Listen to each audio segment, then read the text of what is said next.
Hi friends, வணக்கம். நான் தான் உங்க அன்னபாரதி பேசுறேன். குடி இன்னைக்கு குடிமகன்களின் நிலைமை நாட்டில் ரொம்பவே அதிகமாயிருச்சு. ஆனா தண்ணீரையும் குடிக்கிறோம், பாலையும் குடிக்கிறோம். ஆனா இதை மட்டும் ஏன் குடி அப்படின்ட்டு வச்சிருக்கிறாங்க அப்படின்னா, ஏனென்றால் அது மட்டும்தான் நம் உயிரை குடிக்கிறது. அதனாலதான் குடின்னு பேர் வச்சான்னு கண்ணதாசன் அவர்கள் ரொம்ப அருமையா சொல்லியிருப்பாப்புல. காலியான மது பாட்டல் மனிதனை பார்த்து சிரிச்சுச்சான்.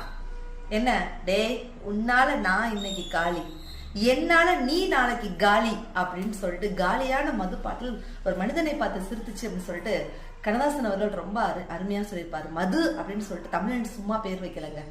ஏன் மது அப்படின்னு பேர் வச்சான்? மது பிரிச்சு பாருங்க. அந்த பழக்கம் உங்ககிட்ட ஆரம்பிக்கும் பொழுது முதல்ல மகிழ்ச்சியாகத்தான் இருக்கும். ஆனால் அது கடைசியில் உங்களை துன்ப கடலில் போய் ஆழ்த்தும் என்பதற்காகத்தான் அதை மது என்று தமிழன் பெயர் வைத்தான். அப்படின்னா தயவு செய்து நண்பர்களே, நாட்டில் இன்னைக்கு நிறைய இந்த போதை பழக்கங்களுக்கு